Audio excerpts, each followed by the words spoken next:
এই ধরনের অণু পরমাণুকে মানুষ চেনে, এরা জনবিচ্ছিন্ন, মানুষ এদের বিরুদ্ধে।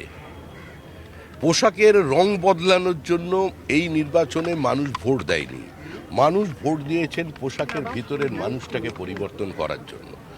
একটা গুজব বলতে পারেন বা একটা চর্চা বলতে পারেন রাজনৈতিক মহলে চলছে, গ্রেপ্তার হওয়ার থেকে বাঁচার জন্য কেউ কেউ কোনো শিবিরে যোগ দিচ্ছেন।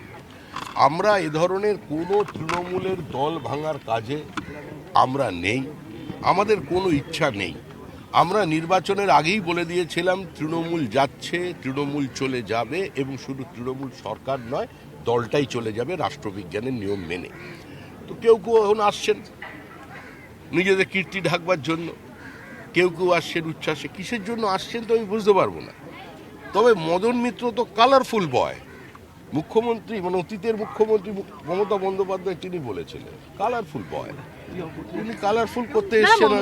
একটা ইউএসজি মেশিন কোনো হসপিটাল তার জন্য নির্ধারিত যে কক্ষ আছে সেটার থেকে অন্য জায়গায় সরাতে গেলে একটা নির্দিষ্ট পারমিশনের প্রয়োজন আছে।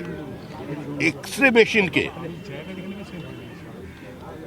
কোনো নির্দিষ্ট জায়গার বাইরে নিয়ে যাওয়া আইন বিরোধী, জনস্বার্থ বিরোধী। এটা যে কোনো সময় মানুষের জীবনকে বিপন্ন করতে পারে। এই অপরাধ যারা করেছে তারা তো খাঁচায় থাকা উচিত। এখানে বাবরের সরকার ছিল, যাদের ইতিহাস এখন লেখা হবে মডার্ন ইসলামিক হিস্ট্রিতে।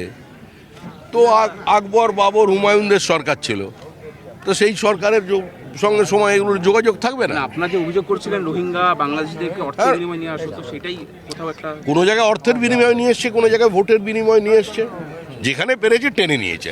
কোথায় আছেন উনি? ওনাকে তো প্রকাশ্যে রাস্তায় দেখতে পাচ্ছি না। এই যে তৃণমূলের কর্মীগুলো তৃণমূলকে মারছে, ডিম ছুঁড়ছে, এখন তো আবার অমলেটের মতো গুলে নিয়ে ঢেলে দিচ্ছে। তো একবার উনি রাস্তায় নেমে কথা বলতে পারেন। উনি কোথায়?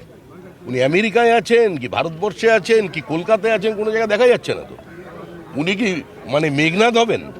মেঘের আড়াল থেকে তীর ছুঁড়বেন? ময়দানে নামুন, তৃণমূল কর্মীদের বোঝান যে তোমরাও তৃণমূলই ছেলে, এও তৃণমূলই ছিল, কেন ডিম ছুঁড়ছো? এসব কাজে যোগ দিন। তো এখানে আর তৃণমূল নিয়ে আলোচনা এই মুহূর্তে, বিশ্বাস করুন, পশ্চিমবঙ্গবাসী আর শুনতে চাইছে না।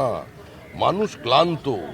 মানুষ যেমন ইডি সিবিআইকে নিয়ে যখন প্রশ্ন করতেন ওটাতেও মানুষ ক্লান্ত, আর মানুষ মানে এখন তৃণমূলের আলোচনাতেও ক্লান্ত। এখন দুর্গাপুজোর আনন্দ, পুজো আসছে, যান স্ত্রীপুত্রকে নিয়ে বেরিয়ে পড়ুন, ভালো মার্কেটিং করুন, আনন্দ থাকুন। এইসব পুজো, এসব তৃণমূল নিয়ে আছেন। হায়দ্রাবাদেও কি করছিল? হায়দ্রাবাদে তৃণমূলের সংগঠন বাড়াতে গিয়েছিল না হায়দ্রাবাদে তৃণমূলের গচ্ছিত অর্থ রাখতে গেছিল, না হায়দ্রাবাদে পালিয়ে গিয়েছিল? এটি তো বোঝা যাচ্ছে না। কারণ তৃণমূল তো নির্মূল হয়ে গেছে। আপনারা তৃণমূলকে নিয়ে কেন প্রশ্ন করছেন? তৃণমূলের মস্তিষ্কে পশ্চিমবঙ্গের মানুষ তালা লাগিয়ে দিয়েছে, আর তৃণমূলীরা তৃণমূলের অফিসে তালা লাগিয়ে দিয়েছে। যারা কাউন্সিলর হতে পারতেন না জীবনে, মুখ্যমন্ত্রীর আশীর্বাদে, মানে মুখ্যমন্ত্রীর প্রচেষ্টায় বিধাতার দেওয়াল লিখন বদলে দিয়ে, বিধাতার কপাল লিখন বদলে দিয়ে মুখ্যমন্ত্রী যাদের মন্ত্রী বানিয়ে দিয়েছিলেন, তারাই তো দেখছি মুখ্যমন্ত্রীর বিরুদ্ধে, মানে প্রাক্তন অবশ্যই, বিদ্রোহ করেছেন। আমি প্রত্যেককে বলেছি যে যারা যেখানকার বিধায়ক তার নির্বাচনী কেন্দ্রের মধ্যে 100 পুজোর সঙ্গে যুক্ত হোক, সহযোগিতা করুন। তার যদি সামর্থ্যটাকে 4টে অ্যাডভার্টাইজমেন্ট বেশি এনে পুজোকে একটু আর্থিক সমৃদ্ধি বৃদ্ধি করার তার দায়িত্ব, সেটা করুক। কিন্তু যে পুজো কমিটি তাকে আহ্বান জানাচ্ছে না, সেখানে কমিটি দখল করবেন না। কারণ আমরা দুর্ভাগ্যক্রমে একটা রাজনৈতিক সমাজের বাসিন্দা হয়ে গেছে। এটার থেকে না বেরোতে পারলে পশ্চিমবঙ্গের মুক্তি নেই। ওটা না বললে উনি বিপদে পড়বেন।